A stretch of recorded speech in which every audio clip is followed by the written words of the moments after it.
ॐ चिदम्बरमठाधीशं सिद्धारूढयतीश्वरं शिष्यप्रशिष्यरूपेण बोधकं गुरुमाश्रये।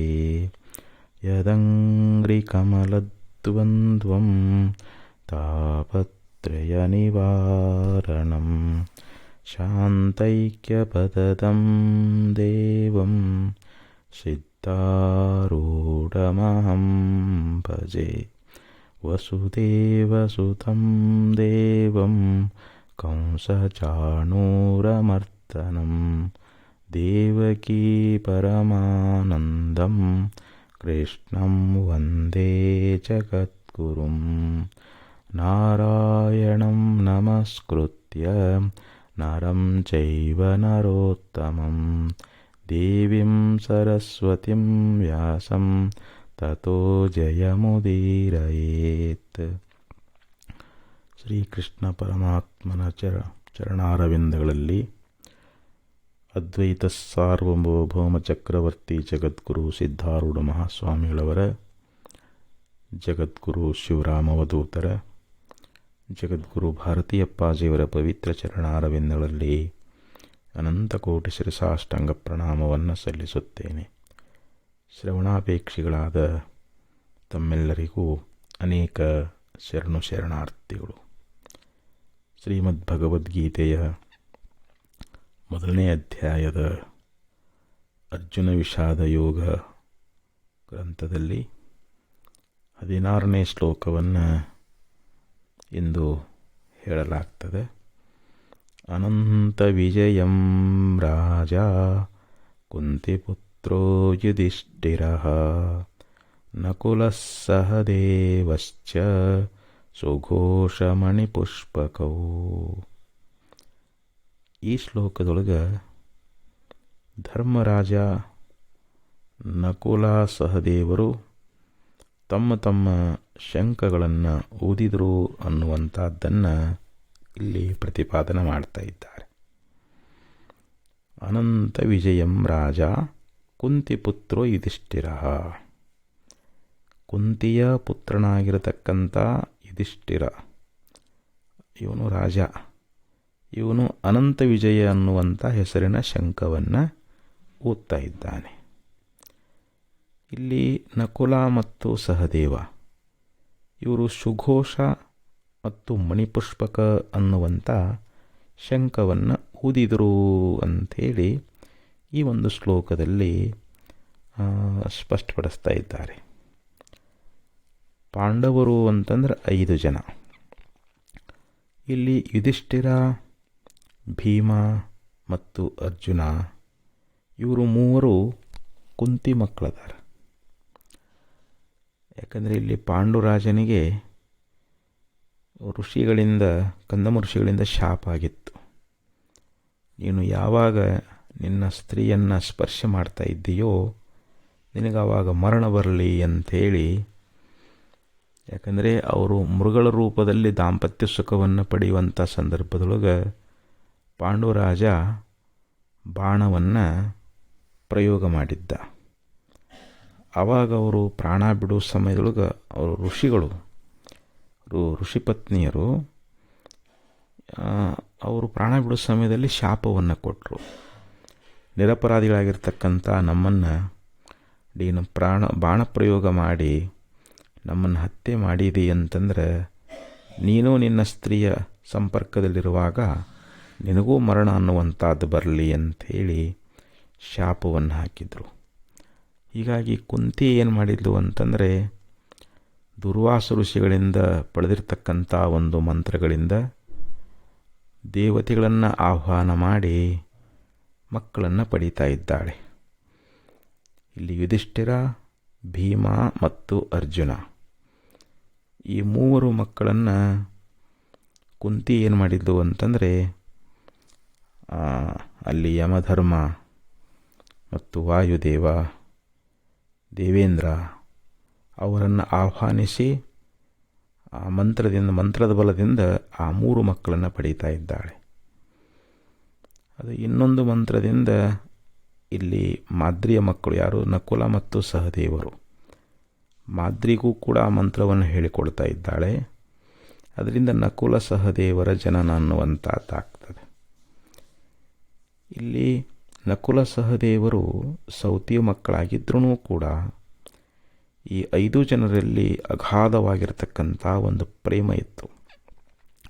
ಒಳ್ಳೆಯ ಸ್ತುತಿ ಮಾಡಲಿಕ್ಕೆ ಯೋಗ್ಯವಾಗಿರ್ತಕ್ಕಂಥ ಅವರಲ್ಲಿ ಒಂದು ಒಗ್ಗಟ್ಟಿತ್ತು, ಒಂದು ಸಂಘಟನೆ ಇತ್ತು.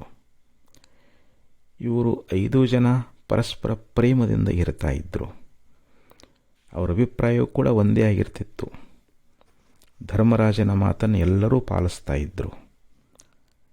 ಅವರು ತಮ್ಮ ಒಂದು ಕರ್ತವ್ಯ ಪಾಲನೆಯಲ್ಲಿ ಯಾವಾಗಲೂ ಜಾಗರೂಕರಾಗಿರ್ತಾ ಇದ್ದರು. ಮತ್ತು ಒಳ್ಳೆಯ ನೈಪುಣ್ಯ ಅನ್ನುವಂಥದ್ದಿತ್ತು. ಪಾಂಡವರಲ್ಲಿ ಒಳ್ಳೆಯ ನಿಪುಣತೆ ಅನ್ನುವಂಥದ್ದಿತ್ತು. ಈ ಉಳಿದ 4 ಜನ ಧರ್ಮರಾಜನನ್ನು ತಮ್ಮ ರಾಜ ಅಂತನ ಅವರು ತಿಳ್ಕೊಂಡಿದ್ದರು. ನೋಡಿ, ಎಲ್ಲಿ ಸದ್ಭಾವನೆ ಇರ್ತದೆ, ಎಲ್ಲಿ ಸಮತ್ವ ಇರ್ತದೆ, ಪರಸ್ಪರ ಸೇವಾಭಾವ ಇರ್ತದೆ, ಅಲ್ಲಿಯೇ ಭಗವಂತ ವಾಸ ಮಾಡ್ತಾ ಇದ್ದಾನೆ. ಪರಮಾತ್ಮನ ಕೃಪಾ ಪಡಿಬೇಕು ಅಂತಂದರೆ ಇಂಥ ಒಂದು ಒಳ್ಳೆಯ ಗುಣಗಳಿರಬೇಕು ಅಂತ ಹೇಳ್ತಾರೆ. ಇವರು ಪಾಂಡವರು ತಮ್ಮ ಸಹೋದರನಾಗಿರ್ತಕ್ಕಂಥ ಅಗ್ರಜನಾಗಿರ್ತಕ್ಕಂಥ ಧರ್ಮರಾಜನನ್ನು ರಕ್ಷಿಸಲಿಕ್ಕೆ, ಅವನ ಒಂದು ಆಜ್ಞೆಯನ್ನು ಪಾಲಿಸಲಿಕ್ಕೆ ಎಲ್ಲ ಸಹೋದರ ಏನು ಮಾಡಿದ್ರು ಅಂತಂದರೆ ಅವರು ತಮ್ಮನ್ನು ತೊಡಗಿಸಿಕೊಂಡಿದ್ದರು, ತತ್ಪರರಾಗಿದ್ದರು. ಈ 5 ಜನರ ಮೇಲೆ ಕೃಷ್ಣನ ವಿಶೇಷವಾಗಿರತಕ್ಕಂಥ ಕೃಪಾಶೀರ್ವಾದ ಅನ್ನುವಂಥದ್ದಿತ್ತು. ಯಾವಾಗಲೂ ಕೃಷ್ಣ ಪರಮಾತ್ಮ ಪಾಂಡವರನ್ನು ಅತ್ಯಂತ ಪ್ರೀತಿಯಿಂದ ಕಾಣುತ್ತಿದ್ದ, ಕರುಣೆ ಅನ್ನುವಂಥದ್ದನ್ನು ಬೀರ್ತಾ ಇದ್ದ.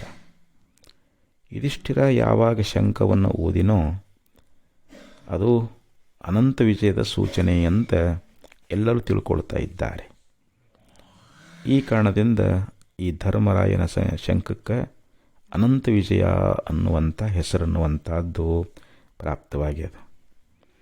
ನೋಡಿ, ಯಾವುದೇ ಒಂದು ಜನ್ಮದೊಳಗೆ ಏನಾದರೂ ಒಂದು ವಿಶೇಷತೆ ಅನ್ನುವಂಥದ್ದು ಇರ್ತದೆ, ಅವನ ಜನ್ಮ ಸಫಲವಾಗಿರತಕ್ಕಂಥದ್ದು ಅಂತ. ಈ ಲೋಕದಲ್ಲಿ ಅನೇಕ ಪ್ರಾಣಿಗಳು ಕೂಡ ಒಂದೊಂದು ವಿಶೇಷತೆಯನ್ನು ಪಡ್ಕೊಂಡಿರ್ತಾ ಇದ್ದಾವೆ. ಪ್ರತಿಯೊಬ್ಬರೂ ತಮ್ಮಲ್ಲಿರುವಂಥ ವಿಶೇಷತೆಯನ್ನು ನಷ್ಟ ಮಾಡಿಕೊಳ್ಳಬಾರದು, ನಾಶ ಮಾಡಿಕೊಳ್ಳಬಾರದು. ನಮ್ಮಲ್ಲೇನೋ ಒಂದು ವಿಶೇಷತೆ ಇರುತ್ತೆ. ನಮ್ಮಲ್ಲಿ ಭಗವಂತ ಒಳ್ಳೆಯ ಗುಣಗಳನ್ನು ಕೊಟ್ಟಿರ್ತಾನೆ. ಆ ಒಳ್ಳೆಯ ಗುಣಗಳಿಂದ ನಾವು ಜಗತ್ತಿನಲ್ಲಿ ಆಚರಣೆ ಉಳ್ಳವರಾಗಬೇಕು, ಸದ್ಗುಣ ಸಂಪನ್ನರಾಗಬೇಕು. ಲೋಕಹಿತಾರ್ಥವಾಗಿ, ಲೋಕ ಕಲ್ಯಾಣಕ್ಕಾಗಿ ನಾವು ಪರಿಶ್ರಮ ಪಡ್ತಾ ಇರಬೇಕು. ಅದನ್ನು ಪೂರ್ಣ ಮಾಡಿಕೊಳ್ಳಲಿಕ್ಕೆ ನಾವು ಯಾವಾಗಲೂ ಪ್ರಯತ್ನ ಮಾಡಬೇಕಂತಾರೆ. ಇದೇ ನಿಜವಾದ ಮನುಷ್ಯನ ಪುರುಷಾರ್ಥ. ಪುರುಷಾರ್ಥ ಅಂದ್ರೇನು? ಪುರುಷನ ಇಚ್ಛೆಗೆ ಯಾವುದು ವಿಷಯವೋ ಅದು ಪುರುಷಾರ್ಥ ಅಂತ ಹೇಳಿಸಿಕೊಳ್ತದೆ. ಇಲ್ಲಿ 4 ಪುರುಷಾರ್ಥಗಳು, ಧರ್ಮ, ಅರ್ಥ, ಕಾಮ, ಮೋಕ್ಷ ಅಂಥೇಳಿ 4 ಪುರುಷಾರ್ಥಗಳದಾವು. ಈ 4 ಪುರುಷಾರ್ಥಗಳಲ್ಲಿ ಮೊದಲನೇದ್ದೇ ಧರ್ಮ. ನಾವು ಧರ್ಮದಂತೆ ನಡೀಬೇಕು, ಧರ್ಮದ ಆಚರಣೆ ನಮ್ಮಲ್ಲಿರಬೇಕು, ಧರ್ಮವನ್ನು ಸರಿಯಾಗಿ ತಿಳ್ಕೊಳ್ಬೇಕು. ಧರ್ಮಾತ್ ಸುಖಂಭವತಿ, ಧರ್ಮದಿಂದಲೇ ಮನುಷ್ಯ ಲೋಕದೊಳಗೆ ಸುಖಿಯಾಗ್ತಾ ಇದ್ದಾನೆ. ಧರ್ಮದಿಂದಲೇ ಅರ್ಥವನ್ನು ಗಳಿಸಬೇಕು, ಧರ್ಮದಿಂದಲೇ ಕಾಮಭೋಗಗಳನ್ನು ಅನುಭವಿಸಬೇಕು. ಇವು 3 ನಾವು ಸರಿಯಾಗಿ ಮಾಡಿದ್ದೀವಿ ಅಂತಂದರೆ 4ನೇದ್ದು ಮುಖ್ಯ ಪುರುಷಾರ್ಥ ಯಾವುದು? ಮೋಕ್ಷ. ಇವು 3 ಗೌಣದಾವು. ಮೋಕ್ಷ ಅನ್ನುವಂಥದ್ದು ಅದು ಮುಖ್ಯವಾದ ಪುರುಷಾರ್ಥ. ಆ ಮೋಕ್ಷವನ್ನು ನಾವು ಪಡ್ಕೊಳ್ಳಿಕ್ಕೆ ಪ್ರಯತ್ನ ಮಾಡಬೇಕು ಅಂತೆ. ಮೋಕ್ಷ ಅಂದ್ರೇನು? ಮೋಹದಕ್ಷವೇ ಮೋಕ್ಷ ಅಂತ ಕರೀತಾರೆ. ಅಂದರೆ ಎಲ್ಲ ವ್ಯಾಮೋಹವನ್ನು ತೊರಿಬೇಕು ಅಂತ. ಈ ರೀತಿ ಇದೇ ಒಂದು ಪುರುಷಾರ್ಥ ಅಂತ ತಿಳಿಸ್ಕೊಳ್ತದೆ.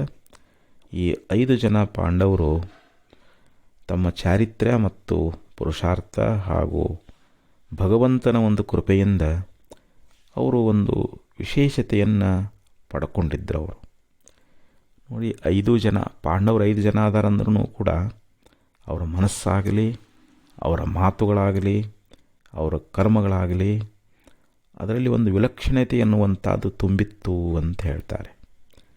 ನಾವೊಂದು ಆಧ್ಯಾತ್ಮಿಕ ದೃಷ್ಟಿಯಿಂದ ನೋಡಿದರೆ ಈ 5 ಜನ ಪಾಂಡವರು ಬೇರೆ ಅಲ್ಲ ಅಂತ ನಮಗೆ ಕಾಣಿಸ್ತದೆ.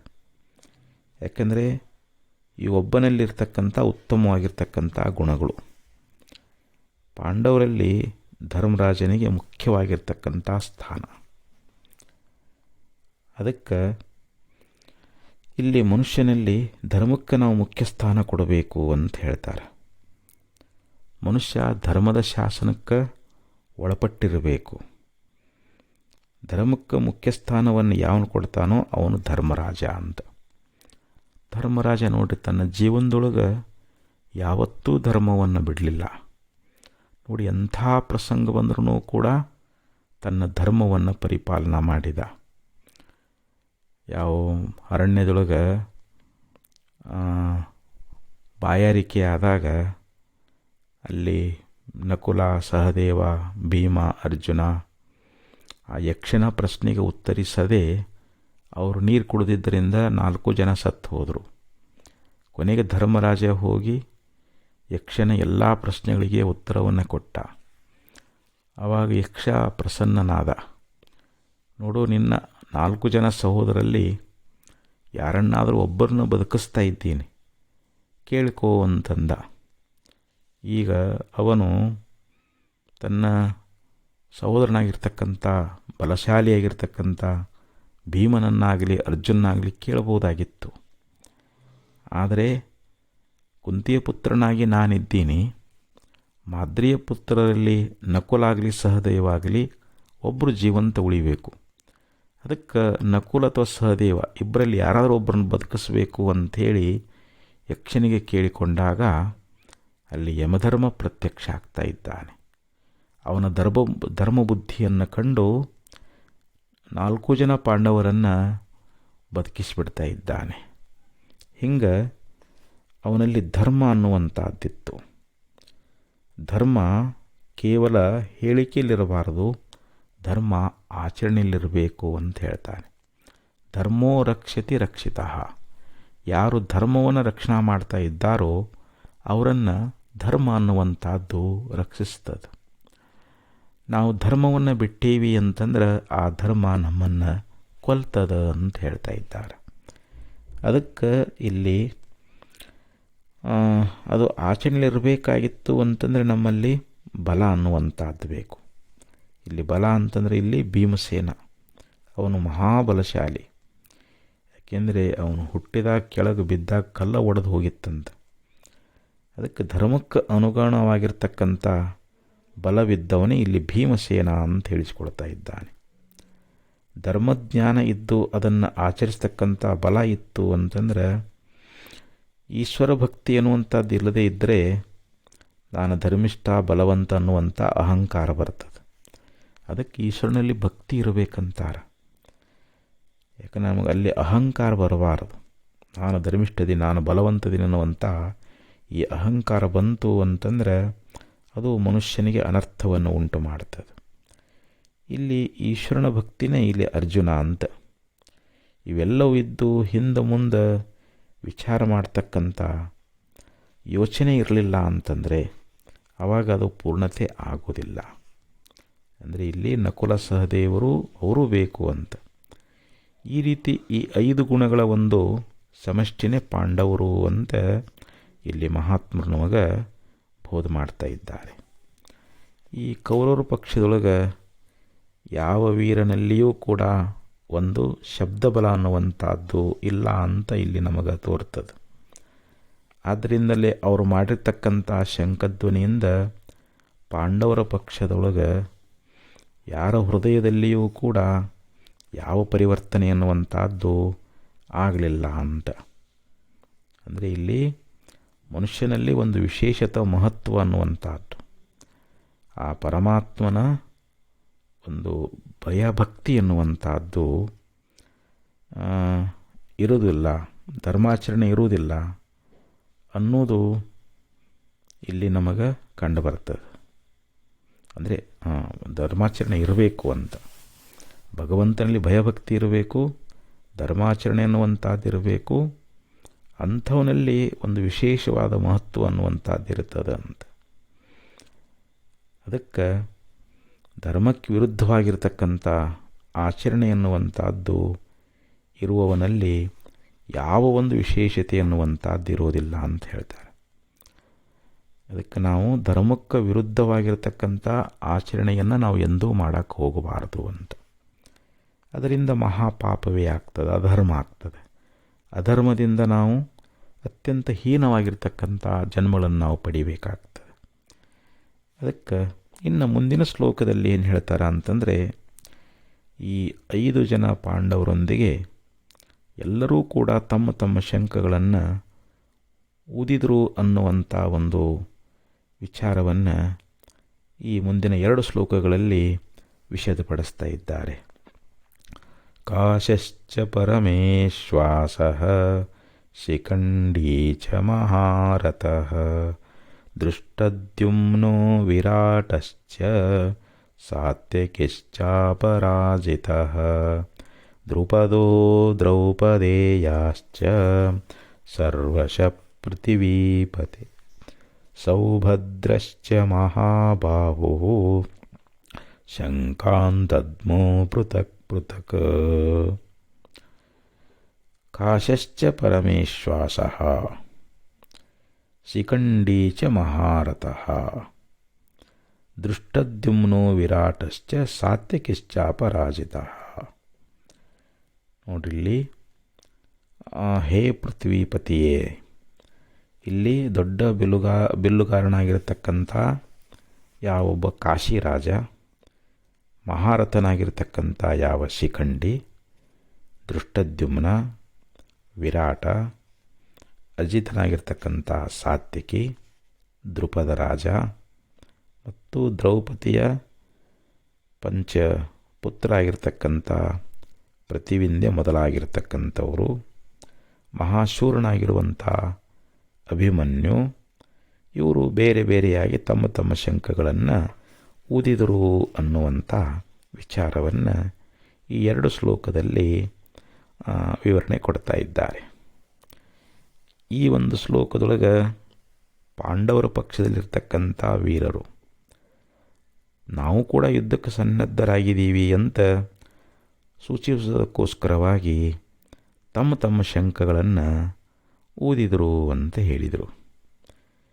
ಇವರೆಲ್ಲರ ಹೆಸರುಗಳನ್ನು ಮತ್ತೊಮ್ಮೆ ಹೇಳಬೇಕಾಗಿಲ್ಲ ಅಂತಾರೆ.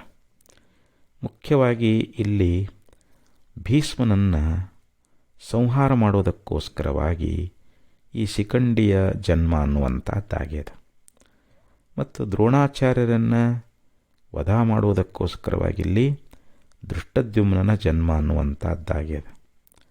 ಕರ್ಮಣ ಗಹನೋಗತಿ ಅಂತ ಹೇಳ್ತಾರೆ. ಕರ್ಮದ ಗತಿ ಅತ್ಯಂತ ಗಹನವಾಗಿರತಕ್ಕಂಥದ್ದು. ಯಾಕೆಂದರೆ ಮನುಷ್ಯ ಮಾಡ್ತಕ್ಕಂಥ ಪ್ರತಿಯೊಂದು ಕರ್ಮ ಮತ್ತು ಆಲೋಚಿಸುವಂಥ ಪ್ರತ್ಯೇಕ ವಿಚಾರ ಅನ್ನುವಂಥದ್ದು ಅದು ಸಂಸ್ಕಾರವನ್ನು ಉಂಟು ಮಾಡ್ತದೆ ಅಂತ ಹೇಳ್ಕೊಂಡು ಬಂದರು. ಅದಕ್ಕೆ ನಾವು ಎಂಥ ಕರ್ಮ ಮಾಡಿರ್ತೇವೋ ಅಂಥ ಫಲ ಅನುಭವಿಸ್ತೀವಿ ಅಂತ. ಇದು ಮಾಡಿದ್ದನ್ನೋ ಮಾರಾಯ ಅಂತಾರಲ್ಲ, ಅಂಥ ಒಂದು ಕರ್ಮದ ಆಟ ಅಂತ ಹೇಳಿದರು. ಇಲ್ಲಿ ಶಿಖಂಡಿ ಅಂದರೆ ಯಾರು ಅಂತಂದರೆ, ಮಹಾಭಾರತದ ಕಥೆಯೊಳಗೆ ಇಲ್ಲಿ ಭೀಷ್ಮ ಪಿತಾಮಹ ಏನು ಮಾಡಿದ ಅಂತಂದ್ರೆ, ತನ್ನ ತಂದೆ ಒಂದು ಮಾತಿನಂತೆ ಬ್ರಹ್ಮಚರ್ಯ ವ್ರತವನ್ನು ಅವನು ಕೈಕೊಂಡ. ತಂದೆ ಸುಖಕ್ಕೋಸ್ಕರವಾಗಿ ನಾನು ಮದುವೆಯಾಗುವುದಿಲ್ಲ ಅಂಥೇಳಿ ಪ್ರತಿಜ್ಞೆ ಮಾಡಿದ. ಇಲ್ಲಿ ಯಾವ ಅಂಬಿಕೆ ಅಂಬಾಲಿಕೆ ಅಂಥೇಳಿ ಈ 3 ಕನ್ಯರನ್ನು ತನ್ನ ಬಂಧುವಾಗಿರ್ತಕ್ಕಂಥ ವಿಚಿತ್ರ ವೀರನಿಗೆ ವಿವಾಹ ಮಾಡಿಕೊಡಬೇಕು ಅಂಥೇಳಿ ಅಲ್ಲಿ ಯುದ್ಧ ಮಾಡಿ ಅಲ್ಲಿರ್ತಕ್ಕಂಥ ಶತ್ರುಗಳನ್ನ ಜಯಿಸಿ ಅವರನ್ನು ಕರ್ಕೊಂಡು ಬರ್ತಾ ಇದ್ದಾನೆ. ಆ 3ರಲ್ಲಿ ಅಂಬಿಕೆ ಮತ್ತು ಅಂಬಾಲಿಕೆ ಏನದಾರಲ್ಲ, ಇವರು ವಿವಾಹ ಅನ್ನುವಂಥದ್ದಾಗಿ ಹೋಯಿತು. ಅಂಬೆ ವಿಚಿತ್ರ ವೀರನ ಜೊತೆಯಲ್ಲಿ ವಿವಾಹ ಮಾಡಿಕೊಳ್ಳಿಕ್ಕೆ ಇಷ್ಟಪಡಲಿಲ್ಲ. ಅವಳು ಮದುವೆ ಆಗಲಾರದೆ ಉಳಿದುಬಿಟ್ಳು. ಅವಳು ಒಂದು ಸಾರಿ ಭೀಷ್ಮನಲ್ಲಿಗೆ ಬಂದು ಕೇಳ್ತಾ ಇದ್ದಾಳೆ, ನನ್ನನ್ನು ವಿವಾಹ ಮಾಡಿಕೊಳ್ಬೇಕು ಅಂಥೇಳಿ. ಭೀಷ್ಮ ತನ್ನ ತಂದೆ ಸುಖಕ್ಕೋಸ್ಕರವಾಗಿ ಏನು ಮಾಡಿದವನು, ನಾನು ಯಾವತ್ತೂ ನನ್ನ ಜೀವನದೊಳಗೆ ಮದುವೆ ಆಗೋದಿಲ್ಲ, ನಾನು ಆಜನ್ಮ ಬ್ರಹ್ಮಚಾರಿಯಾಗಿರ್ತಾ ಇದ್ದೀನಿ ಅಂಥೇಳಿ ಅವನು ಅಂಬೆಯನ್ನು ಮದುವೆ ಮಾಡಿಕೊಳ್ಳಿಕ್ಕೆ ಅವನು ಇಷ್ಟಪಡಲಿಲ್ಲ. ಆವಾಗ ಅಂಬೆಗೆ ಭಾಳ ದುಃಖ ಆಯಿತು. ಆವಾಗ ಅವಳೇನು ಮಾಡಿದ್ಲು ಅಂತಂದರೆ, ಭೀಷ್ಮನ ಮೇಲಿನ ಒಂದು ಸೇಡು ತೀರಿಸುವುದಕ್ಕೋಸ್ಕರವಾಗಿ ಅರಣ್ಯಕ್ಕೆ ಹೋಗಿ ಶಿವನನ್ನು ಕುರಿತು ತಪಸ್ಸನ್ನು ಮಾಡಿದ್ಲು. ಶಿವನಿಂದ ವರ ಪಡ್ಕೊಂಡು ಶರೀರವನ್ನು ಬಿಟ್ಟು ಬಿಡ್ತಾ ಇದ್ದಾಳೆ. ಅಂಥ ಯಾವ ಅಂಬಿನೇ ಈಗ ಭೀಷ್ಮಾಚಾರ್ಯನನ್ನು ಕೊಲ್ಲುವುದಕ್ಕೋಸ್ಕರವಾಗಿ ಶಿಖಂಡಿಯಾಗಿ ಆಕೆ ಜನ್ಮವನ್ನು ತಾಳ್ತಾಳೆ ಅಂತ ಹೇಳ್ತಾ ಇದ್ದಾರೆ.